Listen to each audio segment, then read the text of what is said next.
Michael Rosen's Poetry Workshop. This one's called Going Through the Old Photos. So sometimes when I write, it's like I'm digging into my mind. I'm going back, thinking of things that happened to me. And sometimes it's things that happened yesterday or last year, or maybe way, way back when I was very young, when I was a child. And so all sorts of things come up in my mind. And to get writing, sometimes I just jot down a little thing. So it might be Going Through the Old Photos. I might just jot that down, you see, the title that I've just given you. Going Through the Old Photos. And I'll just jot that down. And then when I got some spare time, I then wait for that memory to come back. It's almost like you're playing like a film on the computer. You just wait for it. You put the title up and then up it comes. And that's what I do.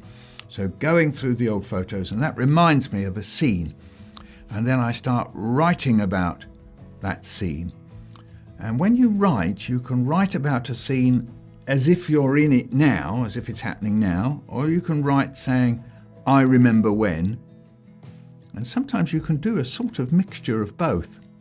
So here it is, Going Through the Old Photos. Me, my dad and my brother, we were looking through the old photos. Pictures of my dad with a broken leg, and my mum with big flappy shorts on, and me on a tricycle, when we got to one of my mum with a baby on her knee. And I say, is that me or Brian? That's my brother's name. Is that me or Brian? And my dad says, let's have a look. It isn't you or Brian, he says. It's Alan. He died. He would have been 2 years younger than Brian and 2 years older than you. He was a lovely baby. How did he die? Whooping cough. I was away at the time, my dad says. He coughed himself to death in your mother's arms. The terrible thing is, it wouldn't happen today, but it was during the war, you see, and they didn't have the medicines. That must be the only photo of him that we've got. Me and Brian looked at the photo. We couldn't say anything. It was the first time we had ever heard about Alan. For a moment, I felt ashamed, like as if I'd done something wrong. I looked at the baby, trying to work out who he looked like. I wanted to know what another brother would have been like. No way of saying, and Mum looked so happy. Of course, she didn't know when they took the photo that he would die, did she? Funny thing is, though my father mentioned it every now and then over the years, Mum never. And he never said anything in front of her about it, and we never let on that we knew. What I've never figured out was whether her silence was because she was more upset about it than my dad, or less. So there's a true story that's absolutely true. I can remember the scene. I can remember where we were. We were in our upstairs sitting room.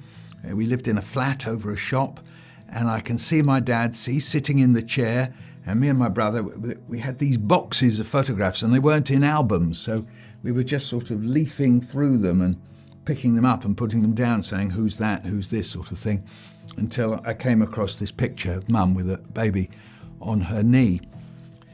So maybe that makes you think all sorts of things.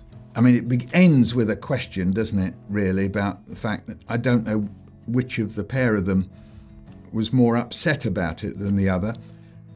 Thing is, mums and dads, they react to things in different ways, don't they? They sometimes one does one thing one way and one does a thing another way. So that's what I'm quite interested in at the end. So if you're thinking of things to write, maybe all sorts of feelings or thoughts came into your mind, maybe a story or an event, well, just go with it. It doesn't have to be the same as mine. Whatever thought came into your mind, that's great. That's how poetry workshops work, you see. You could just write down what came into your mind.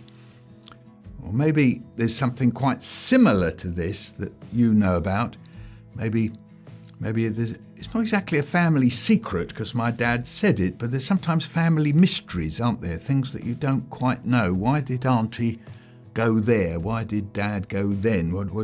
What happened? You know what I mean? So that might be another idea that you could write about. So you could have family mystery that you don't know the answers to. Poems sometimes don't have answers, so you could have a family mystery. Or it could be something sad, so it could be a family sad thing. Or it could be about how mum or dad or anybody in your family is different from another one. So maybe your grandparents, they're different in the way they talk from the way your mum and dad talk, something like that, what I've explored at the end there. And then you can see, just to help you, some of the time when I'm telling the story, I'm in the story, aren't I? It says, I say, is that me or Brian? And my dad says, let's have a look. It isn't you or Brian, he says. So that's called in the present. And then other times, I'm thinking back. See? I said, I wanted to know what another brother would have been like. No way of saying. And Mum looked so happy. Of course, she didn't know when they took the photo that he would die, did she? Well, that's not in the now. That's called looking back. I sometimes think that's a bit like if you could imagine yourself in a swimming pool, but you're walking along beside yourself, looking at yourself in the swimming pool. So you're describing how you felt.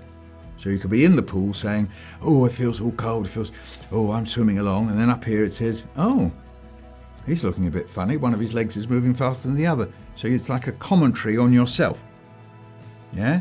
So that's what that's a bit like. And you can do that when you write, be in it and then looking back on it at the same time.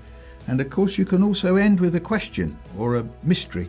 What I've never figured out was whether her silence was because she was more upset about it than my dad or less. And you don't have to necessarily answer it, because poems can be the beginning of a conversation, which is a funny way to think about it really, isn't it? You write, you finish, but that's the beginning of a conversation. Well, that poem, Going Through the Old Photos, it comes from my book, Quick, Let's Get Out of Here. I think the cover's changed, but anyway, Quick, Let's Get Out of Here. And you can see that poem on the page, see what it looks like, with pictures by Quentin Blake. Maybe you can see that at a distance there, like that. So there we are, Going Through the Old Photos from Quick, Let's Get Out of Here.